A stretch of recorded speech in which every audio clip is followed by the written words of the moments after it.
Hi hello ಮತ್ತೊಮ್ಮೆ ಸಾಧನಾ school YouTube ಚಾನಲಿಂದ ನಾನು ನಿಮ್ಮ ರಮೇಶ್ ಸರ್. ಸ್ನೇಹಿತರೆ, ಬಹಳ ಅತ್ಯುತ್ತಮವಾಗಿರ್ತಕ್ಕಂಥ ಪಾಠಗಳ ಸರಣಿ ನಿಮ್ಮ ಇದೇ ಅದ್ಭುತವಾದಂತಹ ಚಾನಲ್ನಲ್ಲಿ ವಿಚಾರಗಳನ್ನು ನೋಡ್ತಾ ಇದ್ದೀರಾ. ಎಲ್ಲ ಸಬ್ಜೆಕ್ಟ್ಸ್ಗಳನ್ನು ತುಂಬಾ ಎಂಜಾಯ್ ಮಾಡೋ ರೀತಿ ವಿಡಿಯೋಗಳ ಸರಣಿ ನಿಮ್ಮ ಮುಂದೆ ಬರ್ತಾ ಇದೆ. ಸೊ ಅಂಥ ಅದ್ಭುತವಾದ ಸರಣಿಗಳಲ್ಲಿ ಸಮಾಜ ವಿಜ್ಞಾನದ 8ನೇ ತರಗತಿಯಲ್ಲಿ ಬರೋ ಸಮಾಜಶಾಸ್ತ್ರ, ಮಾನವ ಮತ್ತು ಸಮಾಜದ ಬಗ್ಗೆ ನಾವಿವತ್ತು ಮಾತಾಡ್ತಾ ಇದ್ದೀವಿ. ಬಹಳ ಅತ್ಯುತ್ತಮವಾದಂಥ ವಿಚಾರಧಾರೆಗಳನ್ನು ಈ ಪಾಠದಲ್ಲಿ ನೀವು ಕಲಿಬೋದು. ಅಂದರೆ ನಿಮಗೆ ಆಗಸ್ಟ್ ಕಾಮ್ಟೆ ಅವರು, ಕಾರ್ಲ್ ಮಾರ್ಕ್ಸ್ನಂಥವರು, ಎಮಿಲಿ ಡರ್ಕಿಮ್ನಂಥವ್ರು ಹೇಳಿರ್ತಕ್ಕಂಥ ವಿಚಾರಗಳಿಂದ ಹೇಗೆ ನಾವು ಕಲಿಬೋದು ಅಂತ ತಿಳ್ಕೋಬೇಕು. ಅದಕ್ಕೋಸ್ಕರ ನೀವು ಸಾಧನಾ ಸ್ಕೂಲ್ ಯೂಟ್ಯೂಬ್ ಚಾನಲ್ನ ಸಬ್ಸ್ಕ್ರೈಬ್ ಮಾಡ್ಕೊಳ್ಬೇಕು. ತುಂಬ ಒಳ್ಳೆಯ ವಿಚಾರಗಳನ್ನು ಇದರಿಂದ ನೀವು ಪಡಿಬೇಕು. ಪಡೆಯೋದಷ್ಟೇ ಅಲ್ಲ, ನಿಮ್ಮ ಸ್ನೇಹಿತರಿಗೂ ಕೂಡ ಅದನ್ನು ಪರಿಚಯ ಮಾಡಿಸಿದರೆ ನೀವು ಕೂಡ ಅದ್ಭುತವಾದಂಥ ವಿಚಾರಗಳನ್ನು ಇದರಿಂದ ಕಲೀಲಿಕ್ಕೆ ಸಾಧ್ಯ ಆಗುತ್ತೆ. ಚಾನಲ್ಗೂ ಒಂದು ಒಳ್ಳೆಯ ಹೆಲ್ಪ್ ಆಗುತ್ತೆ. ಸೊ ಬನ್ನಿ, ಇವತ್ತಿನ ನಮ್ಮ ಈ ಪಾಠದ ಬಗ್ಗೆ ನೋಡೋಣ. ಮಾನವ ಮತ್ತು ಸಮಾಜ. ನೋಡಿ, ಆಗಸ್ಟ್ ಕಾಮ್ಟೆ ಅವರಿಗೆ ಬಂದಂಥ ವಿಚಾರಗಳು, ಆಮೇಲೆ ಡೆವಲಪ್ಮೆಂಟ್ ಆದಂಥ ಸಮಾಜ ವ್ಯವಸ್ಥೆಯ ವೈಜ್ಞಾನಿಕ ದೃಷ್ಟಿಕೋನದ ಕಾರ್ಲ್ ಮಾರ್ಕ್ಸ್, ಎಮಿಲಿ ಡರ್ಕಿಮ್ನಂಥವ್ರು ಹೇಳಿರ್ತಕ್ಕಂಥ ಸ್ಟೇಟ್ಮೆಂಟ್ಗಳು, ಮಾನವ ಮತ್ತು ಸಮಾಜದ ನಡುವಿನ ಒಂದು ಆಂತರಿಕ ಸಂಬಂಧಗಳು ಹೇಗಿರಬೇಕು ಅನ್ನುವಂಥ ವಿಚಾರಗಳ ಬಗ್ಗೆ ಈ ಪಾಠ ನಿಮಗೆ ತುಂಬ ಚೆನ್ನಾಗಿ ಹೇಳಿಕೊಡುತ್ತೆ. ಹಾಗಾಗಿನೇ ನಮ್ಮಲ್ಲಿ ಬಂದದ್ದು ಸಮಾಜಶಾಸ್ತ್ರ ಅಂದರೆ ಏನು ಅನ್ನೋದೊಂದು ಮೊದಲ ಟಾಪಿಕ್ಸ್ ಇದು. ಈಗ ರಾಜ್ಯಶಾಸ್ತ್ರ ಅಂದ್ರೇನು, ಅರ್ಥಶಾಸ್ತ್ರ ಅಂದ್ರೇನು, ಇತಿಹಾಸ ಅಂದ್ರೇನು, ಭೂಗೋಳ ಅಂದ್ರೇನು ಅಂತ ತಿಳ್ಕೊಂಡಿದ್ದೀವಿ. ಅಂದಮೇಲೆ ಸಮಾಜಶಾಸ್ತ್ರ ಅಂದ್ರೇನು ಅಂತ ತಿಳ್ಕೋಬೇಕು. ಮಾನವ ಸಮಾಜವನ್ನು ಕ್ರಮಬದ್ಧವಾಗಿ, ಈ ಮಾನವ ಸಮಾಜವನ್ನು ತುಂಬ ಕ್ರಮಬದ್ಧವಾಗಿ ಮತ್ತು ವೈಜ್ಞಾನಿಕವಾಗಿ ಅಧ್ಯಯನ ಮಾಡೋ ಶಾಸ್ತ್ರವೇ ಸಮಾಜಶಾಸ್ತ್ರ. ನಮ್ಮಲ್ಲಿ ಹೇಳ್ತಾರೆ, ಏನು ಸರ್ ವೈಜ್ಞಾನಿಕವಾದ ಅಧ್ಯಯನ? ನೋಡಿ, ಒಂದು ಸಮಾಜದಲ್ಲಿ ತುಂಬಾ ನಂಬಿಕೆಗಳಿದ್ದಾವೆ. ಅದು ಎಕ್ಸಾಕ್ಟ್ ಆ ನಂಬಿಕೆಗಳು ಯಾವ ದೃಷ್ಟಿಕೋನದಲ್ಲಿ ಮಾನವ ಇವತ್ತು ತನ್ನ ಸಮಾಜಮುಖಿಯಾಗಿ ಇವುಗಳನ್ನು ಆಚರಣೆ ಮಾಡ್ತಾ ಇದ್ದಾನೆ ಅನ್ನೋದನ್ನು ತಿಳ್ಕೊಳ್ಳೋದೆ ವೈಜ್ಞಾನಿಕ ಅಧ್ಯಯನ ಅಂತ ಕರಿತೀವಿ. ಮತ್ತು ಕ್ರಮಬದ್ಧ ಅಂದರೆ ಹೇಗೆ ಈ ಸಮಾಜಗಳು ಪ್ರಾಗೈತಿಹಾಸ ಕಾಲದಲ್ಲಿ ಹೇಗಿದ್ವು, ಹಾಗೆಯೇ ವೈದಿಕ ಕಾಲಗಳು ಬಂದಾಗ ಹೇಗಾದವು, ಆನಂತರ ಸಾಮ್ರಾಜ್ಯಶಾಹಿ ಕಾಲಕ್ಕೆ ಬಂದಾಗ ಈ ಸಮಾಜಗಳು ಹೇಗಿದ್ದಾವೆ, ಮುಂದೆ ಮಧ್ಯಕಾಲೀನ ಭಾರತದಲ್ಲಿ ಈ ಸಮಾಜಗಳು ಹೇಗೆ ಡೆವಲಪ್ ಆದವು, ಆಧುನಿಕ ಕಾಲಕ್ಕೆ ಬಂದಾಗ ಹೇಗಿದ್ದಾವೆ. ಮಾಧ್ಯಮಗಳಲ್ಲಿ ಕೂಡ ನೀವು ನೋಡ್ಬೋದು, ಸಾರಿಗೆ ಸಂಪರ್ಕ ವ್ಯವಸ್ಥೆಗಳು ಡೆವಲಪ್ ಆದಮೇಲೆ ಈ ಸಮಾಜ ಹೇಗೆ ರೆಸ್ಪಾಂಡ್ ಮಾಡ್ತಾ ಇದೆ ತಾಂತ್ರಿಕತೆಗೆ, ಇದನ್ನೆಲ್ಲ ಕ್ರಮಬದ್ಧವಾಗಿ ಅಧ್ಯಯನ ಮಾಡೋದು. ಹೀಗೆ ಮನುಷ್ಯನ ಬೆಳವಣಿಗೆ ಹೇಗಾಗಿದೆ ಅನ್ನೋದನ್ನು ನಾವು ಕ್ರಮಬದ್ಧವಾದ ಅಧ್ಯಯನ ಅಂತ ಕರಿತೀವಿ.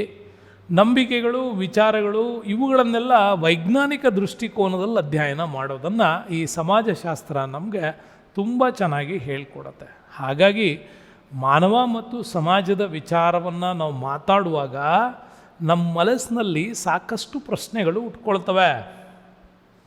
ಮಾನವ ಸಮಾಜವನ್ನು ಅಧ್ಯಯನ ಮಾಡುವ ಸಮಯದಲ್ಲಿ ನಮಗೆ ಉಂಟಾಗೋ ಪ್ರಶ್ನೆಗಳೇನು ಅನ್ನೋದು ನಮ್ಮ ತಲೆ.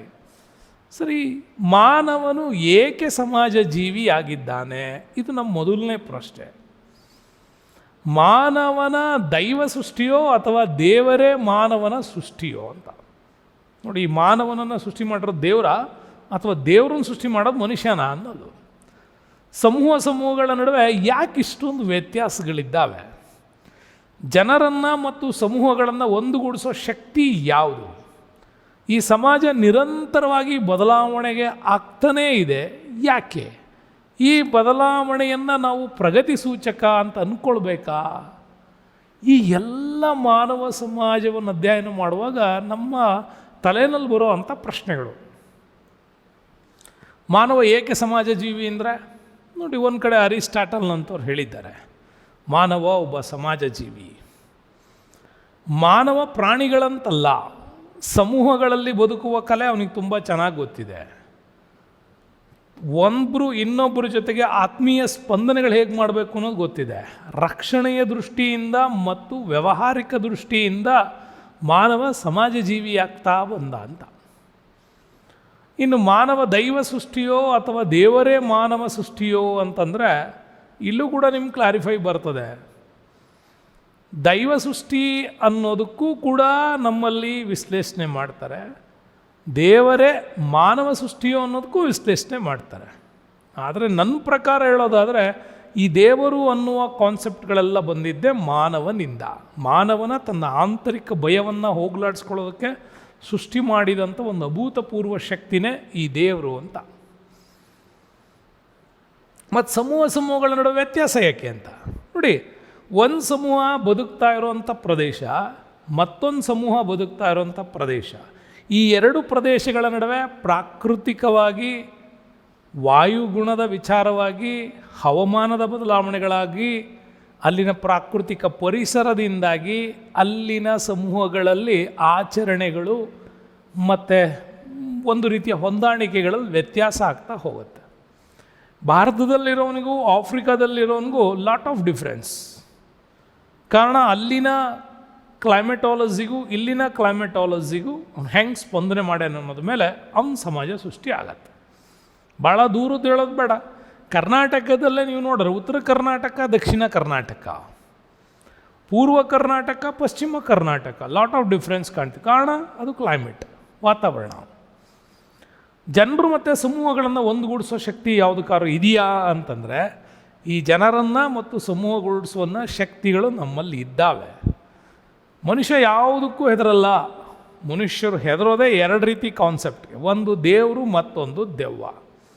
ಇದು ಬಿಟ್ಟರೆ ಇನ್ಯಾರಿಗೂ ಹೆದರಲ್ಲ. ಹಾಗಾಗಿ ಎಲ್ಲರನ್ನ ಒಗ್ಗೂಡಿಸುವಂಥ ಒಂದು ಪವರ್ ಅಂತ ಬಂದರೆ ನಮ್ಮ ತಲೆನಲ್ಲಿ ಬರೋ ಕಾನ್ಸೆಪ್ಟ್ ಎರಡೇ, ಒಂದು ದೇವರು, ಇನ್ನೊಂದು ದೆವ್ವ ಅಂತ. ಹೀಗೆ ಸಮಾಜ ನಿರಂತರವಾಗಿ ಬದಲಾವಣೆಗಳಾಗ್ತಾ ಇರೋದು ಏಕೆ ಅಂದರೆ ಪರಿಸರ ತುಂಬ ಚೇಂಜ್ ಆಗುತ್ತೆ ಅಂದಾಗ ಮನುಷ್ಯನೂ ಚೇಂಜ್ ಆಗ್ತಾನೆ. ಈ ಬದಲಾವಣೆ ಪ್ರಗತಿ ಸೂಚಕನ ಅಂದರೆ ಅದರಲ್ಲಿ 50-50. ಕೆಲವೊಂದು ಮನುಷ್ಯನ ವೈಜ್ಞಾನಿಕ ವಿಶ್ಲೇಷಣೆಗಳು ಪ್ರಗತಿ ಸೂಚಕ ಆಗಲಿ ಅಂತಲೇ ಕಂಡುಹಿಡಿತಾನೆ, ಕೆಲವರು ಅದನ್ನು ಪ್ರಗತಿ ಸೂಚಕ ಆಗಬಾರ್ದು ಅನ್ನೋ ರೀತಿ ಕೆಟ್ಟದಾಗಿ ಬಳಸ್ತಾರೆ ಅಂತ. ಈಗ ಆಲ್ಫ್ರೆಡ್ ನೊಬೆಲ್ ಆತ ರಸ್ತೆಗಳು ಮಾಡುವಾಗ ಬಂಡೆಗಳನ್ನು ಒಡೆಯೋದಕ್ಕಾಗಲ್ಲ ಅಂತ ಡೈನಮಿಟನ್ನು ಕಂಡಿಡ್ದ. ಅವನು ಕಂಡಿಡ್ದಿದ್ದು ರಸ್ತೆ ಮಾರ್ಗಗಳು ಮಾಡ್ಕೊಳ್ಳೋದಕ್ಕೆ, ರೈಲ್ವೆ ಮಾರ್ಗಗಳನ್ನ ಮಾಡ್ಕೊಳ್ಳೋದಕ್ಕೆ, ಬಂಡೆಗಳ ಸುರಂಗಗಳನ್ನು ಮಾಡ್ಕೊಳ್ಳೋಕ್ಕೆ ಇದನ್ನು ಬಳಸಲಿ ಅಂತ. ಅಮೇರಿಕ ಅದನ್ನು ಹೆಂಗೆ ಬಳಸು, ಒಂದು ಬಾಂಬಾಗಿ ಕನ್ವರ್ಟ್ ಮಾಡ್ತು. ವಿಜ್ಞಾನ ಬೆಳೀತದೆ, ಪ್ರಗತಿ ಸೂಚಕ ಅಂತಲೇ ಎಲ್ಲರೂ ಬೆಳೆಸೋದು. ಆದರೆ ಅದನ್ನು ಕೆಲವರು ಯಾವ ರೀತಿ ಬಳಸ್ತಾರೆ ಅನ್ನೋದ್ರ ಮೇಲೆ ಅದು ಪ್ರಗತಿ ಸೂಚಕನ ಹೌದಾ ಅಲ್ವಾ ಅಂತ. ನಿಮ್ಮ ಕೈಯಲ್ಲಿ ಮೊಬೈಲ್ ಇದೆ, ಮೊಬೈಲ್ ಮಕ್ಕಳ ಕೈಯಲ್ಲಿ ಕೊಡೋದು ಪ್ರಗತಿ ಸೂಚಕನ ಅಂದರೆ ಆ ಮಗು ಹೇಗೆ ಬಳಸುತ್ತೆ ಅನ್ನೋದ್ರ ಮೇಲೆ ಇರುತ್ತೆ ನಮಗೆ. ಅದು ಜ್ಞಾನದ ಸಂಪಾದನೆಗಾಗಿ ಅದನ್ನೇ ಯೋಚನೆ ಮಾಡ್ತಾ ಅಷ್ಟನ್ನಷ್ಟೇ ನೋಡ್ತಾ ಇದ್ದರೆ ಅದು ಪ್ರಗತಿ ಸೂಚಕ. ಅದು ಬಿಟ್ಕೊಂಡು ಫೇಸ್ಬುಕ್ಕು, ಇನ್ಸ್ಟಾ, ರೀಲ್ಸು ಹಿಂಗೆ ಹೊಂಟು ಅಂದರೆ ಅದು ಪ್ರಗತಿ ಸೂಚಕ ಅಲ್ಲ. ಹಾಗಾಗಿ ಇಂಥ ಹಲವಾರು ಪ್ರಶ್ನೆಗಳಿಗೆ ಉತ್ತರವನ್ನು ಕಂಡುಹಿಡಬೇಕು ಅಂತಲೇ ಮಾನವ ಸಮಾಜವನ್ನು ಕ್ರಮಬದ್ಧವಾಗಿ ವೈಜ್ಞಾನಿಕ ಅಧ್ಯಯನ ಮಾಡೋದಕ್ಕೋಸ್ಕರ ಸುಮಾರು 150 ವರ್ಷಗಳ ಹಿಂದೆ ಇದು ಆರಂಭ ಆಯಿತು. 150 ವರ್ಷಗಳು ಅಂದರೆ ಬಹಳ ಹಿಂದೆ. ಮಾನವ ಸಮಾಜದ ಬಗ್ಗೆ ವೈಜ್ಞಾನಿಕವಾಗಿ ಅಧ್ಯಯನ ಮಾಡಲಿಕ್ಕೆ ನಾವು ಎರಡು ಕಾನ್ಸೆಪ್ಟ್ ತೊಗೊಂಡಿದ್ದೀವಿ. ಒಂದು ಪ್ರಾಣಿ ಸಮಾಜ, ಇನ್ನೊಂದು ಮಾನವ ಸಮಾಜ. ಪ್ರಾಣಿ ಸಮಾಜವನ್ನು ಅರಣ್ಯದಲ್ಲಿ ಅಧ್ಯಯನ ಮಾಡಿದ್ದೀವಿ, ಮಾನವ ಸಮಾಜವನ್ನು ಸಮುದಾಯದಲ್ಲಿ ಅಧ್ಯಯನ ಮಾಡಿದ್ದೀವಿ. ಇವೆರಡರ ನಡುವೆ ಇರುವಂಥ ವ್ಯತ್ಯಾಸವನ್ನು ತಿಳಿದುಕೊಳ್ಳೋದು, ಅದನ್ನು ವೈಜ್ಞಾನಿಕ ಅಧ್ಯಯನ ಅಂತ ಕರಿತೀವಿ. ಮಾನವ ಇತರ ಪ್ರಾಣಿಗಳಿಗಿಂತ ಹೇಗೆ ಭಿನ್ನವಾಗಿ ವರ್ತನೆ ಮಾಡ್ತಾ ಇದ್ದಾನೆ, ಅವನ ನಾಗರಿಕತೆ ಮತ್ತು ವಿಕಾಸದಲ್ಲಿ ಹೇಗೆ ಮುಂದುವರೆದಿದ್ದಾನೆ, ಮತ್ತು ಮಾನವನ ಕ್ರಿಯೇಟಿವಿಟಿ, ಸೃಜನಶೀಲತೆ ಇದಕ್ಕೆಲ್ಲ ಎಷ್ಟು ಕಾರಣಗಳಾಗಿದೆ ಅನ್ನೋದನ್ನು ಅಧ್ಯಯನ ಮಾಡ್ತಾರೆ. ಯಾವಾಗ ಮಾನವನ ಕ್ರಿಯೇಟಿವ್ನೆಸ್ ಬೆಳೆಯೋದಕ್ಕೆ ಶುರುವಾಯಿತೋ ನೋಡಿ, ಬಹಳ ಹಿಂದೆ ಹೋಮೋಸೇಪಿಯನ್ ಕಾಲಕ್ಕೆ ನೀವು ಹೋದರೆ, ಮಾನವನ ಹೋಮೋಸೇಪಿಯನ್ ವರ್ಗಕ್ಕೆ ಹೋದರೆ, ಅಲ್ಲಿ ಒಂದು ಆತನ ಕೈ ಬೆರಳುಗಳಲ್ಲಾದಂತಹ ಬಳಕೆಯ ಬದಲಾವಣೆ, ಅದರಲ್ಲೂ ಹೆಬ್ಬೆರಳುಗಳಲ್ಲಾದಂಥ ಬದಲಾವಣೆ, ಪ್ರಾಣಿಗಳಂತಿದ್ದಂಥ ಮಾನವನಂತೆ ಆತ ಬೆರಳುಗಳಿದ್ದರೂ ಕೂಡ ಅವು ಅಷ್ಟೊಂದು ಸಹಾಯಕವಾಗಿರಲಿಲ್ಲ. ಯಾವಾಗ ಅದನ್ನು ಬಳಕೆ ಮಾಡುವುದನ್ನು ಸ್ಟಾರ್ಟ್ ಮಾಡಿದ್ನೋ ನಾವು ಅವಾಗ ಅದನ್ನು ಬರೆಯುವಾಗ ಗಮನಿಸ್ತಾ ಹೋದರೆ ನಮ್ಮ ಹೆಬ್ಬೆರಳಿನ ಪ್ರಾಮುಖ್ಯತೆ ನಮಗೆ ಗೊತ್ತಾಗ್ತಾ ಬಂತು. ಹಾಗಾಗಿನೇ ಯಾವಾಗ ಕೈ ಬೆರಳುಗಳ ಬಳಕೆ ಅವನಿಗೆ ಚೆನ್ನಾಗಾಯ್ತೋ, ಕಾಲುಗಳ ಬಳಕೆಯನ್ನು ಮಾಡೋದಕ್ಕೆ ನೇರ ನಿಲುವು ಹೇಗಿತ್ತು, ಹಂಗೆ ನಿಲ್ಲಬೇಕಾದ್ರೆ ಅವ್ನಿಗೆ ಒದಗಬಹುದಾದಂಥ ಅಪಾಯ, ಅದನ್ನು ಎದುರಿಸೋದಕ್ಕೆ ಅವನು ಏನು ಮಾಡಿಕೊಳ್ಬೇಕು, ಅದನ್ನು ಕ್ಲೀನಾಗಿ ಕಲ್ತ್ಕೊಂಡು. ಮೂರನೇದಾಗಿ ಇದಿಷ್ಟಾದಮೇಲೆ ಇಂಟರ್ನಲ್ ಸೆಕ್ಟರ್ಸ್ ಬಗ್ಗೆ, ಅವನ ಹಲ್ಲುಗಳು ಆಹಾರ ಸೇವನೆಗೆ ಪೂರಕವಾಗಿದ್ದು ಪರೋಕ್ಷವಾಗಿ ಅವನ ದೈಹಿಕ ಮತ್ತು ಮಾನಸಿಕ ಆರೋಗ್ಯ ಹೇಗೆ ಬೆಳವಣಿಗೆ ಆಗ್ತಾ ಇದೆ. ನಾಲ್ಕನೇದು ನೋಡಿದ್ವಿ, ಅವನ ಅತಿ ಮುಖ್ಯ ಕಾರಣ ಅಂದರೆ ಮಾನವ ಅವನ ಮೆದುಳು ಹೇಗೆ ವಿಕಾಸ ಆಗ್ತಾ ಇದೆ, ಅದರ ಗ್ರಹಿಕೆ ಮತ್ತು ಅದರ ಕ್ರಿಯಾಶೀಲತೆ ಹೇಗೆ ಬೆಳವಣಿಗೆ ಆಗ್ತಾ ಇದೆ, ಹಾಗೆ ಬೆಳವಣಿಗೆಯಾಗಿ ಹೇಗೆ ನಾಗರಿಕ ಸಮಾಜ ಸೃಷ್ಟಿಯಾಯಿತು ಅನ್ನೋದ್ರ ಬಗ್ಗೆ 4 ಹಂತಗಳಲ್ಲಿ ಮಾನವನ ವೈಜ್ಞಾನಿಕ ಅಧ್ಯಯನ. ಹೇಳಿದ್ನಲ್ಲ, ಒಂದು ಕೈ ಬೆರಳುಗಳ ಬಳಕೆ, ಇನ್ನೊಂದು ದೇಹದ ನೇರ ನಿಲುವಿನ ಬಳಕೆ, ಆಮೇಲೆ ಅವನ ಹಲ್ಲುಗಳು, ಆಹಾರ ಸೇವನೆ ಮತ್ತು ಒಳಗಿನ ದೈಹಿಕ ಚಟುವಟಿಕೆಗಳು, ಆರೋಗ್ಯದ ಬೆಳವಣಿಗೆಗಳು. 4ನೇದು ಮಾನಸಿಕ ಅಭಿವೃದ್ಧಿ, ಮೆದುಳಿನ ವಿಕಾಸ. ಹೀಗೆ ಮಾನವನನ್ನು ವೈಜ್ಞಾನಿಕವಾಗಿ ಅಧ್ಯಯನ ಮಾಡಿದ್ದಾರೆ. ಇನ್ನು ಮಾನವ ಸಮಾಜ ಜೀವಿ ಅಂತ ಕರಿತೀವಿ. ಹೌದು, ವ್ಯಕ್ತಿ ಮತ್ತು ಸಮಾಜದ ನಡುವೆ ಅನೋನ್ಯ ಸಂಬಂಧ ಇದೆ. ವ್ಯಕ್ತಿ ಇಲ್ಲದೆ ಸಮಾಜ ಸೃಷ್ಟಿಯಾಗಲ್ಲ, ಒಂದು ಸಮಾಜ ಇದೆ ಅಂದರೆ ಅದಕ್ಕೆ ವ್ಯಕ್ತಿನೂ ಕೂಡ ಸೃಷ್ಟಿ ಆಗ್ತಾನೆ. ಹಾಗೆ ಸಮಾಜವಿಲ್ಲದೆ ವ್ಯಕ್ತಿ ಇಲ್ಲ, ವ್ಯಕ್ತಿ ಇಲ್ಲದೆ ಸಮಾಜವಿಲ್ಲ. ಆದುದರಿಂದ ಮಾನವ ಸಮಾಜದ ಸೃಷ್ಟಿ. ಸಮಾಜವು ಮಾನವನ ಸೃಷ್ಟಿ ಎಂದು ಕೂಡ ಸಮಾಜಶಾಸ್ತ್ರಜ್ಞರು ವಾದ ಮಾಡ್ತಾರೆ. ಓಕೆ, ಮಾನವ ಸಮಾಜ ಜೀವಿ. ವ್ಯಕ್ತಿ ಮತ್ತು ಸಮಾಜದ ನಡುವಿನ ಸಂಬಂಧ ತುಂಬ ಅನ್ಯೋನ್ಯವಾಗಿದೆ. ವ್ಯಕ್ತಿ ಇಲ್ಲದೆ ಸಮಾಜ ಇಲ್ಲ, ಸಮಾಜ ಇಲ್ಲದೆ ವ್ಯಕ್ತಿ ಇಲ್ಲ. ಆದುದರಿಂದ ಮಾನವನ ಸಮಾಜದ ಸೃಷ್ಟಿ, ಸಮಾಜವು ಮಾನವನ ಸೃಷ್ಟಿ ಅಂತ ಅನೇಕ ಸಮಾಜಶಾಸ್ತ್ರಜ್ಞರು ವಾದ ಮಾಡ್ತಾರೆ. ಕೆಲವರು ಹೇಳೋದು ಇಲ್ಲ, ಮಾನವನೇ ಸಮಾಜವನ್ನು ಸೃಷ್ಟಿ ಮಾಡಿರೋದು ಅಂತ. ಕೆಲವರು ಹೇಳ್ತಾರೆ ಇಲ್ಲ, ಒಂದು ಸಮಾಜ ಅಂತಿದೆ, ಅದಕ್ಕೆ ಮಾನವನ ಸೃಷ್ಟಿಯಾಗಿ ಅದರಲ್ಲಿ ಅವನು ಸಮಾಜ ಅವನನ್ನು ಪರಿವರ್ತನೆ ಮಾಡ್ತಾ ಇದೆ ಅಂತ. ಇದು ಎರಡೂ ಕೂಡ ರೈಟೇ. ಯಾಕೆಂದರೆ ಮಾನವ ಇಲ್ಲದೇ ಸಮಾಜ ಇಲ್ಲ, ಸಮಾಜ ಇಲ್ಲದೇ ಮಾನವ ಇಲ್ಲ ಅಂತ. ಹಾಗಾಗಿ ಒಂದು ಕ್ಷಣ ನಾವೇ ಯೋಚನೆ ಮಾಡಿದರೆ ಗೊತ್ತಾಗುತ್ತೆ, ನಾನೊಬ್ಬನೇ ಇದ್ದು ಊರೇ ಇರಲಿಲ್ಲ ಅಂದಿದ್ರೆ ಹೆಂಗಿರ್ತಿದ್ದೆ ಅಂತ. ತುಂಬ ಕಷ್ಟ ಅನಿಸುತ್ತೆ. ಹಾಗೇ ಎಲ್ಲರಲ್ಲೂ ಬರುವಂಥ ಈ ಕಾನ್ಸೆಪ್ಟ್ಗಳು ಇದೇ ವಿಚಾರವನ್ನು ನಮಗವು ಹೇಳ್ಕೊಡ್ತವೆ. ಹೆಂಗೆ ಹೇಳ್ಕೊಡ್ತವೆ? ಎಲ್ಲರಿಗೂ ಸಿಗುವಂಥ ಒಂದು ಉತ್ತರ ಇದೆ. ಮಾನವ ಸಂಘಜೀವಿ, ಎಲ್ಲರೊಟ್ಟಿಗೂ ಅವನು ಬದುಕಲೇಬೇಕು. ಅವನು ಬದುಕದೇ ಇದ್ದರೆ ಅದು ಸಾಧ್ಯ ಇಲ್ಲ ಅಂತ. ಹಾಗಾಗಿ ನಮ್ಮೆಲ್ಲರ ಬೆಳವಣಿಗೆಗಳು ಆಗಬೇಕು ಅಂದರೆ ಒಂದು ಸಮಾಜ ತುಂಬ ಅಗತ್ಯ ಅಂತ. ಹಾಗಾಗಿ ಮಾನವನ ಅಸ್ತಿತ್ವಕ್ಕೆ ನಮ್ಮಲ್ಲಿ ಸಾಮಾಜಿಕ ಸಂಬಂಧಗಳು ತುಂಬಾ ಪ್ರಮುಖವಾಗಿರ್ತವೆ ಅಂತ. ಹಾಗಾಗಿ ಮಾನವ ತನ್ನ ಸಮಾಜವನ್ನು ಸಾಮಾಜಿಕ ಸಂಬಂಧಗಳ ಬಲೆಯಲ್ಲಿ ಒಳಗೊಂಡಿದ್ದಾನೆ ಅಂತಲೇ ತುಂಬ ಜನ ಕರೀತಾರೆ. ಹಾಗಾಗಿ ಮಾನವ ಸಮಾಜ ಏನಿದೆ, ಈ ಮಾನವ ಸಮಾಜವನ್ನು ಸಾಮಾಜಿಕ ಸಂಬಂಧಗಳ ಬಲೆ ಅಂತ ಕೂಡ ಕರೀಲಾಗುತ್ತೆ. ಹಾಗಾಗಿ ಮಾನವ ಒಂದು ಸಮಾಜ ಜೀವಿ ಅಂತ ಕೂಡ ಕರೀತಾರೆ. ಸ್ನೇಹಿತರೆ, ಮುಂದಿನ ವಿಚಾರದಲ್ಲಿ ನಾವು ತಿಳ್ಕೊಬೇಕಾಗಿರೋದು ಸಾಮಾಜೀಕರಣ, ಸೋಷಿಯಲೈಸೇಷನ್ ಅಂತ ಕರಿತೀವಿ. ನಾವು ಸಮಾಜದ ಸದಸ್ಯರಾಗಬೇಕಾದ್ರೆ ನಾವು ಸಮಾಜದಲ್ಲಿಯೇ ಬಾಳಬೇಕು. ಸಮಾಜದಲ್ಲಿ ಇಲ್ಲದೆ ಹೋದರೆ ಈಗ ನಾವು ಕಲಿತಾ ಇರುವಂಥ ಈ ಭಾಷೆ, ಓದು, ಆಟ, ಯೋಚನಾ ವಿಧಾನ, ನಮ್ಮ ಭಾಷೆಗಳು, ದೈಹಿಕವಾಗಿ ನಾವು ಮಾಡೋವಂಥ ಆ್ಯಕ್ಟಿವಿಟಿಗಳು, ಇವು ಯಾವುದನ್ನು ಕಲ್ತ್ಕೊಳ್ಳೋದಕ್ಕೆ ಸಾಧ್ಯ ಇಲ್ಲ. ಹಾಗಾಗಿ ಇವೆಲ್ಲ ಕಲ್ತ್ಕೊಳ್ಬೇಕು ಅಂದರೆ ನೀವು ಸೋಷಿಯಲೈಸೇಷನ್ಸ್ ಎಫೆಕ್ಟ್ಸ್, ನೀವು ಅದನ್ನು ಸಾಮಾಜೀಕರಣ ಪ್ರಕ್ರಿಯೆಯಲ್ಲಿ ಒಳಗೊಂಡಿರಬೇಕು. ಹಾಗೆ ಒಳಗೊಂಡಿದ್ದರೆ ಮಾತ್ರ ನೀವು ಸಾಮಾಜೀಕರಣ ಪ್ರಕ್ರಿಯೆಯಲ್ಲಿ ಇದ್ದೀರಿ ಅಂತ ಅನಿಸುತ್ತೆ. ಹಾಗಾಗಿ ನಾವು ಸಮಾಜದ ಸದಸ್ಯರಾಗೋದ್ರಿಂದ ನಾವು ನಮ್ಮದ ಎಲ್ಲ ರೀತಿಯ ಆಲೋಚನೆಗಳು, ಭಾಷೆ, ಓದುವ ಸಾಮರ್ಥ್ಯ, ಆಟ, ಯೋಚನಾ ವಿಧಾನ, ದೈಹಿಕವಾಗಿ ನಮ್ಮ ಚಟುವಟಿಕೆಗಳು, ಇವೆಲ್ಲವುದನ್ನು ಕಲ್ತ್ಕೊಳ್ಳೋದನ್ನು ನಾವು ಸೋಷಿಯಲೈಸೇಷನ್ ಅಥವಾ ಸಾಮಾಜೀಕರಣ ಅಂತ ಕೂಡ ಅದನ್ನು ಕರಿತೀವಿ. ಈಗ ಕುಟುಂಬ, ಶಾಲೆ, ಸ್ನೇಹಿತರ ಗುಂಪು, ಸಮೂಹ ಮಾಧ್ಯಮಗಳು ಇವೆಲ್ಲವೂ ಕೂಡ ನಮ್ಮ ಸಾಮಾಜೀಕರಣದ ಡೆವಲಪ್ಮೆಂಟಿಗೆ ಇವು ಸಹಾಯಕ ಆಗತ್ತೆ.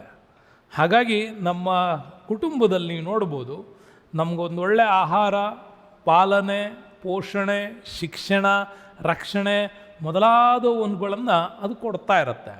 ಪೋಷಕರು ನಮ್ಮನ್ನು ಮಾನಸಿಕವಾಗಿ, ದೈಹಿಕವಾಗಿ ಆರೋಗ್ಯಕರವಾಗಿ ಬೆಳೆಯುವಂತೆ ಅವರು ನಮ್ಮನ್ನು ನೋಡ್ಕೊಳ್ತಾರೆ. ಹಾಗೆಯೇ ನಮ್ಮ ಶಾಲಾ ವಿಚಾರದಲ್ಲಿ ಬಂತಂದರೂ ಕೂಡ ಶಾಲೆಯಲ್ಲಿ ಔಪಚಾರಿಕ ಶಿಕ್ಷಣ ದೊರೀತಾ ಇರ್ತದೆ. ಸ್ನೇಹಿತರ ಗುಂಪಿನಲ್ಲಿ ನಾವು ಇತರರೊಡನೆ ಹೇಗೆ ವರ್ತನೆ ಮಾಡಬೇಕು ಅನ್ನೋದನ್ನು ಕೂಡ ಕಲಿತೀವಿ. ಒಟ್ಟಾಗಿ ಬಾಳುವ ಕಾನ್ಸೆಪ್ಟ್ಗಳು ಕ್ರಿಯೇಟ್ ಆಗೋದೇ ಇಲ್ಲಿ. ಸಮೂಹ ಮಾಧ್ಯಮಗಳಿಗೆ ಬಂದಾಗ ಹೊರ ಜಗತ್ತಿನ ತಿಳುವಳಿಕೆಗಳು ನಮ್ಗೆ ಸಿಗ್ತವೆ. ನಾವು ಹೇಗೆ ರಿಯಾಕ್ಟ್ ಮಾಡಬೇಕು ವಿಚಾರಗಳಿಗೆ ಅನ್ನೋದನ್ನು ಕಲ್ತ್ಕೊತೀವಿ. ಅದಕ್ಕೆ ಹೊಂದ್ಕೊಂಡು ಹೋಗೋದಕ್ಕೆ ನಾವು ಹೇಗೆ ನೆರವಾಗಬೇಕು ಅನ್ನೋದು ಗೊತ್ತಾಗುತ್ತೆ. ಇದರಿಂದ ಸಮಾಜದಲ್ಲಿ ಮಾನವ ಒಂದು ಯಶಸ್ವಿಯಾಗಿ ಬದುಕೋದಕ್ಕೆ ಸಾಧ್ಯ ಆಗತ್ತೆ ಅಂತ ಕೂಡ ನಾವು ಹೇಳ್ಬೋದು. ಸ್ನೇಹಿತರೆ, ಮಾನವನಿಗೆ ಸಾಮಾಜಿಕ ಪರಿಸರ ತುಂಬಾ ಅಗತ್ಯ. ಯಾಕೆಂದರೆ ಅವನು ಸಾಮಾಜಿಕ ಪರಿಸರದಲ್ಲಿ ಬೆಳೆಯದೇ ಇದ್ದರೆ ಅವನಲ್ಲಿ ಈ ಮಾನವನ ಗುಣಗಳು ಬೆಳೆಯೋದಕ್ಕೆ ಸಾಧ್ಯನೇ ಇಲ್ಲ. ಈ ಇಷ್ಟೂ ಆ್ಯಕ್ಟಿವಿಟಿ ಅವನು ಡೆವಲಪ್ ಆಗಿ ಒಬ್ಬ ಒಳ್ಳೆ ಸರ್ವತೋಮುಖ ಅಭಿವೃದ್ಧಿ ಅವನಿಗಾಗಬೇಕು ಅಂದರೆ ಈ ಥರದ್ದೊಂದು ಸಮಾಜ ಅವನಿಗೆ ಬೇಕು. ಸಮಾಜ ಮತ್ತು ಸಮೂಹದ ಹೊರತಾಗಿ ಏನಾದರೂ ಅವನು ವಾಸ ಮಾಡ್ತಾನೆ ಅಂತಂದರೆ ಅವನು ಸಾಮಾಜೀಕರಣಕ್ಕೆ ಒಳಗಾಗಿಲ್ಲ ಅಂತ ಅರ್ಥ. ಅದಕ್ಕೆ ನಮ್ಮಲ್ಲೊಂದು ಸ್ಪೆಷಲ್ ಎಕ್ಸಾಂಪಲ್ಸ್ ಕೂಡ ತೆಗೆದುಕೊಳ್ತಾರೆ ನಮ್ಮ ಪರಿಸರ ತಜ್ಞರುಗಳೆಲ್ಲ. 1920ರಲ್ಲಿ ಮೆಡ್ನಾಪುರದಲ್ಲಿ ಒಂದು ಕಮಲ ಅನ್ನೋ ಹುಡುಗಿ 9 ವರ್ಷದವಳು. ಅವಳು ಕಾಡಲ್ಲೇ ಬೆಳೆದುಬಿಟ್ಟಿದ್ಲು. ಕಾಡಿನ ಪ್ರಾಣಿಗಳೊಂದಿಗೆ ಕಾಲ ಕಳೆದಿದ್ಲು. ಹಸಿ ಮಾಂಸ ತಿಂತಾಯಿದ್ಲು. ಪಶುಗಳಂತೆ 4 ಕಾಲುಗಳಲ್ಲಿ ನಡೀತಾ ಇದ್ಲು. ನಂತರ ಅವಳಿಗೆ ಮನುಷ್ಯನ ಸಹವಾಸದಿಂದ ಅವಳನ್ನು ಸ್ವಲ್ಪ ಕನ್ವರ್ಟ್ ಮಾಡ್ಕೊಂಡ್ರು. ಒಂದು ಸಮಾಜದ ವ್ಯವಸ್ಥೆಗೆ ತಗೊಂಬಂಡ್ರು. ಆಗ ಬೇಯಿಸುವ ಪದಾರ್ಥಗಳು ತಿನ್ನೋದನ್ನು ಕಲ್ತ್ಲು, ಮಾತಾಡೋದನ್ನು ಕಲ್ತ್ಲು, ಇತರ ಮಕ್ಕಳಂತೆ ಅವಳು ನಡೆಯೋದಕ್ಕೆ ಕಲ್ತ್ಲು, ವರ್ತನೆ ಮಾಡೋದನ್ನು ಕಲ್ತ್ಲು. ಅವಳಿಗೆ ಸ್ವಂತ ಪ್ರಜ್ಞೆ ಬರೋದಕ್ಕೆ ಶುರುವಾಯಿತು. ಈ ಉದಾಹರಣೆಯಿಂದಲೇ ನಮ್ಮಲ್ಲಿ ಅನೇಕ ಸಮಾಜಶಾಸ್ತ್ರಜ್ಞರು ಹೇಳ್ತಾರೆ, ಮಾನವ ಸಮಾಜದಲ್ಲಿ ಇಲ್ಲದೆ ಹೋದರೆ ಅವನು ಪ್ರಾಣಿ ಅಂತ ಆಗ್ತಾನೆ ಅಂತ. ಹಾಗಾಗಿ ಅನೇಕ ಪ್ರಯೋಗಗಳ ಮೂಲಕ ನಮ್ಮ ಸಮಾಜ ವಿಜ್ಞಾನಿಗಳು ಅದನ್ನು ಸಮರ್ಥನೆ ಕೂಡ ಮಾಡಿದ್ದಾರೆ. ನಮ್ಮ ಇವತ್ತಿನ ಪರಿಸರನೂ ಕೂಡ ಅಷ್ಟೇ. ನೀವು ಯಾವ ಥರದ ಪರಿಸರದಲ್ಲಿ ಮಕ್ಕಳನ್ನು ಬಿಡ್ತೀರೋ ಆ ಪರಿಸರದ ಆ್ಯಕ್ಟಿವಿಟಿಗಳು ಅವ್ರ ಮೇಲೆ ಪ್ರಭಾವ ಬೀರ್ತವೆ. ಅದರಂತೆ ಅವರು ವರ್ತನೆ ಮಾಡೋದಕ್ಕೂ ಕೂಡ ಶುರುವಾಗತ್ತೆ ಅಂತ. ನೆಕ್ಸ್ಟ್ ನಾವು ವಿಚಾರಗಳನ್ನು ನೋಡ್ತಾ ಹೋದರೆ ಮಾನವರು ಮತ್ತು ಭಾಷೆ ವಿಚಾರ ಬರುತ್ತೆ. ನಾವು ನಮ್ಮ ಭಾವನೆಗಳನ್ನು ಹೇಗೆ ವ್ಯಕ್ತಪಡಿಸ್ತೇವೆ ಅನ್ನೋದು ತುಂಬ ಮುಖ್ಯ. ಭಾಷೆ ಬರೋಕ್ಕಿಂತ ಮುಂಚೆ ಏನಿತ್ತು, ಮಾನವ ದೈಹಿಕ ಸಂಜ್ಞೆಗಳ ಮೂಲಕ ಮಾಡ್ತಾಯಿದ್ದ. ಬಾ ಅಂತ ಕರೆಯೋದಾದರೆ ಹಿಂಗಂತಿದ್ದ, ಬೇಡ ಅಂದರೆ ಬೇಡ, ಈ ಥರ ಸಂಜ್ಞೆಗಳನ್ನು ಬಳಸ್ತಾ ಇದ್ದ. ಸೂಚನೆಗಳ ಮೂಲಕ ಅವನು ತನ್ನ ಭಾವನೆಗಳನ್ನು ಎಕ್ಸ್ಪ್ರೆಸ್ ಮಾಡ್ತಾ ಇದ್ದ. ತುಂಬ ಹಸುವಾಗ್ತಾ ಇದೆ, ನನಗೆ ನಿದ್ರೆ ಬಂದಿದೆ, ಬಾಯಾರಿಕೆ ಆಗಿದೆ, ತುಂಬ ನೋವಾಗ್ತಾ ಇದೆ, ತುಂಬ ಸಂತೋಷ ಆಗ್ತದೆ. ಈ ಥರದ ಎಕ್ಸ್ಪ್ರೆಷನ್ಸ್ಗಳಲ್ಲಿ ಅವನು ತನ್ನ ಒಂದು ಆ್ಯಟಿಟ್ಯೂಡನ್ನು ತೋರಿಸೋದಕ್ಕೆ ಶುರು ಮಾಡಿದ. ಆದರೆ ಮಾನವ ತಮಗೆಲ್ಲ ಭಾವನೆಗಳನ್ನು ಆಂಗಿಕ ಭಾಷೆಯ ಮೂಲಕ ತಿಳಿಸೋದಕ್ಕೆ ಸಾಧ್ಯ ಇಲ್ಲ. ಅಂಥ ಸಂದರ್ಭದಲ್ಲಿ ಭಾಷೆ ಅನಿವಾರ್ಯ ಆಯಿತು. ಈಗ ನಿಮ್ಮ ಮನೆಯಲ್ಲೇ ಒಂದು ಹಸು ಸಾಕಿದ್ದೀರಾ ಅಂತ ಇಟ್ಕೊಳ್ಳಿ, ಎಲ್ಲದನ್ನೂ ಅದು ಆ್ಯಕ್ಟ್ ಮಾಡೇ ತೋರ್ಸೋಕ್ಕಾಗತ್ತಾ ಅಂದರೆ ಇಲ್ಲ, ಅದಕ್ಕೆ ಭಾಷೆ ಇಲ್ಲ. ನೀವು ಅದರ ಬಾಹ್ಯಚರ್ಯಗಳ ಗುಣಲಕ್ಷಣಗಳನ್ನು ಅನುಸರಿಸಿ ಅದು ಏನು ಮಾಡ್ತಾಯಿದೆ ಅಂತ ತಿಳ್ಕೊಳ್ಬೋದು. ಎಕ್ಸ್ಪ್ರೆಷನ್ ಮಾಡೋಕ್ಕೆ ಭಾಷೆ ಇಲ್ಲ. ಆದರೆ ಮನುಷ್ಯರು ನೀವು ಎಲ್ಲದನ್ನೂ ಎಕ್ಸ್ಪ್ರೆಷನ್ ಮಾಡ್ತೀರಾ ಅಂದ್ರೆ ಕೆಲವೊಂದನ್ನು ನೀವು ಹೇಳಬೇಕಾಗತ್ತೆ. ನಾವು ಮಾತಾಡೋ ವಿಚಾರದಿಂದ ನಮಗೆ ಗೊತ್ತಾಗುತ್ತೆ. ಹಾಗಾಗಿ ನಾವು ಮಾತಾಡುವಾಗ ಅಪ್ಪ, ಅಮ್ಮ, ಅಣ್ಣ, ಅಕ್ಕ, ಚಿಕ್ಕಪ್ಪ, ದೊಡ್ಡಪ್ಪ ಅನೇಕ ಪದಗಳನ್ನು ಬಳಸ್ಕೊಂಡು ಹೋಗ್ತೀವಿ. ನೀವು ಅಣ್ಣ, ಅಕ್ಕ ಅನ್ನೋ ಪದಗಳನ್ನು ಹೇಳಿದಾಗ ಗೊತ್ತಾಗತ್ತೆ. ನೀವು ಅಣ್ಣ ಅಂದರೆ ಅವ್ನು ನಿಮಗಿಂತ ಹಿರಿಯ, ಅಕ್ಕ ಅಂದರೆ ಅವಳು ನಿಮಗಿಂತ ದೊಡ್ಡವಳು. ಹೀಗೆ ನಮ್ಮ ಹಿರಿಯ ಸಹೋದರ, ಸಹೋದರಿ ಈ ಥರ ಪದಗಳನ್ನು ಬಳಸೋದನ್ನು ನೋಡ್ತೀವಿ. ನಿರ್ದಿಷ್ಟವಾಗಿ ಸಂಬಂಧಗಳು ಮತ್ತು ಭಾವನೆಗಳನ್ನು ಅರ್ಥ ಮಾಡಿಕೊಳ್ಳಿಕ್ಕೆ ನಮಗೆ ಭಾಷೆ ತುಂಬಾ ಮುಖ್ಯ. ಮನುಷ್ಯನಿಗೆ ಭಾಷೆ ಇದೆ, ಪ್ರಾಣಿಗಳಿಗೆ ಭಾಷೆ ಇಲ್ಲ. ಹಾಗಾಗಿ ಮನುಷ್ಯನಿಗೂ ಪ್ರಾಣಿಗಳಿಗೂ ತುಂಬ ವ್ಯತ್ಯಾಸ ಆಗಿರೋದು ಈ ಭಾಷೆಯಿಂದಲೇ. ಭಾಷೆಯೇ ಇಲ್ಲದೆ ಇದ್ದರೆ ಏನಾಗ್ತಿತ್ತೋ, ತುಂಬಾ ಕಷ್ಟ ಆಗಿರೋದು. ಹಾಗಾಗಿ ಭಾಷೆನೇ ಇಲ್ಲ ಅಂದರೆ ನಮ್ಮಲ್ಲಿ ಇವತ್ತು ಪಠ್ಯಪುಸ್ತಕಗಳು, ಶಾಲೆಗಳು, ಸಮೂಹ ಮಾಧ್ಯಮಗಳು, ನಾಗರಿಕತೆಗಳು, ಬೆಳವಣಿಗೆಗಳು, ಅಭಿವೃದ್ಧಿ ಇದು ಯಾವುದು ಅಸ್ತಿತ್ವದಲ್ಲಿ ಇರ್ತಿರಲಿಲ್ಲ. ಮಾನವನ ಸಮಾಜ ಪ್ರಾಣಿ ಸಮಾಜದಂತೆ ಇದ್ದು ಬಿಡ್ತಾಯಿತ್ತು. ಬಟ್ ಬದಲಾವಣೆ ಆಗಿದ್ದೇಗೆ? ಆದ್ದರಿಂದ ಸಮಾಜಶಾಸ್ತ್ರದಲ್ಲಿ ಸಮಾಜವನ್ನು ಅಧ್ಯಯನ ಮಾಡುವಾಗ ಭಾಷೆಯನ್ನು ಭಾಳ ಪ್ರಮುಖವಾದ ಅಂಶ ಅಂತೇಳಿ ಪರಿಗಣಿಸಿದರು. ಹಾಗಾದರೆ ಆರಂಭಿಕ ಸಮಾಜಶಾಸ್ತ್ರಜ್ಞರುಗಳ ವಿಚಾರ ಮಾತಾಡ್ತೀವಿ. ನಮ್ಮಲ್ಲಿ ಸಮಾಜ, ಸಂಸ್ಕೃತಿ, ವರ್ತನೆ, ಸಾಮಾಜಿಕ ಸಂಬಂಧಗಳು ಇವುಗಳನ್ನೆಲ್ಲ ಕುರಿತುಬಿಟ್ಟು ಅಧ್ಯಯನ ಮಾಡೋದಕ್ಕೆ ಶುರು ಮಾಡಿದ್ರು. ಹಾಗೆ ಅಧ್ಯಯನ ಮಾಡಿದವ್ರನ್ನೇ ಸಮಾಜಶಾಸ್ತ್ರಜ್ಞರು ಅಂತ ಕರೆದ್ವಿ. ಅದರಲ್ಲಿ ಬಹಳ ಆರಂಭದಲ್ಲಿ ನಮಗೆ ಸಮಾಜಶಾಸ್ತ್ರಕ್ಕೊಂದು ಹೊಸ ಭಾಷ್ಯ ಬರೆದವರು ಅಂದರೆ ಆಗಸ್ಟ್ ಕಾಮ್ಟೆ ಅವರು. ಆಗಸ್ಟ್ ಕಾಮ್ಟೆ ಅವರನ್ನು